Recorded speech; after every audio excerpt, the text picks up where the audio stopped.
Bayangkan Anda adalah seorang pangeran dari kerajaan terbesar di tanah Jawa.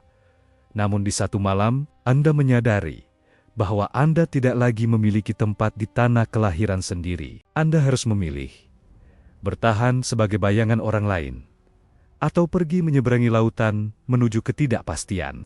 Inilah kisah pendiri Kedatuan Sriwijaya, sebuah perjalanan yang dimulai dari air mata dan rasa kehilangan, namun berakhir dengan lahirnya salah satu imperium terkuat yang pernah ada di Nusantara. Mengapa ia memilih pergi? Dan benarkah ini sebuah pelarian, atau justru strategi besar yang sudah ia rencanakan?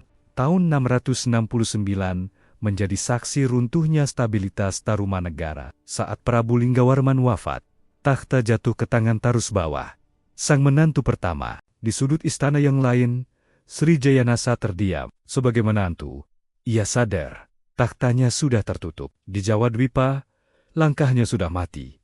Ia tidak memprotes. Ia tidak memberontak. Sebaliknya, ia melakukan sesuatu yang mengejutkan. Ia memboyong istrinya, Dewi Sobakancana, keluar dari istana. Catatan tutur menceritakan momen itu dengan sangat pedih.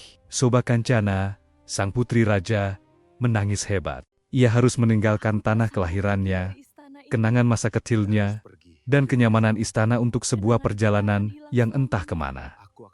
Ia merasa terlunta-lunta, dibuang oleh keadaan. Di atas kapal yang membelah samudra, di tengah isak tangis istrinya, Srijayanasa membisikkan sebuah rahasia besar. Ini bukan sekadar pelarian. Kita tidak sedang pergi ke tempat asing, bisiknya. Kita sedang pulang. Srijayanasa mengingatkan istrinya tentang darah yang mengalir di nadi mereka. Jauh sebelum hari itu, Prabu Purnawarman, raja legendaris Tarumanegara, memiliki seorang putri bernama Putri Indari yang menikah dengan Pangeran Gautama dari Sribuja, Suwarna Dwipa, Pulau Emas Sumatera. Garis keturunan itulah yang melahirkan Santenu, lalu Selendra, hingga akhirnya Srijayanasa sendiri. Mereka adalah perpaduan darah Jawa dan Melayu. Perjalanan menuju negeri Sribuja di jantung Sumatera bukanlah pengasingan. Itu adalah perjalanan kembali ke akar leluhur mereka. Meskipun ia tersenyum menenangkan istrinya, beban di pundak Srijayanasa sebenarnya sangat berat.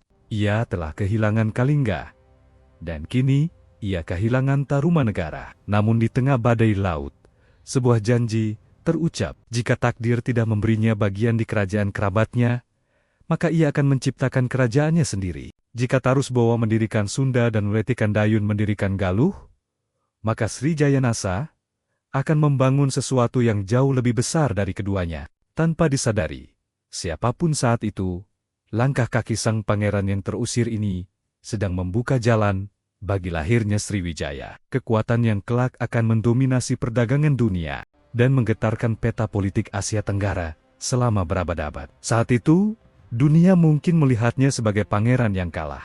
Tapi sejarah membuktikan, ia adalah pemenang yang sesungguhnya. Menurut kalian, ataukah langkah Srijayanasa meninggalkan Jawa adalah sebuah keputusan yang nekat? Ataukah sebuah visi jenius yang sudah ia baca sejak awal? Tuliskan teori kalian di kolom komentar. Kisah Srijayanasa baru saja dimulai. Di video berikutnya, kita akan melihat bagaimana ia menaklukkan Suwarna Dwipa dan membangun imperium dari nol. Pastikan kalian mengikuti timeline Nusantara dan nyalakan notifikasinya agar tidak tertinggal kelanjutan saga besar ini.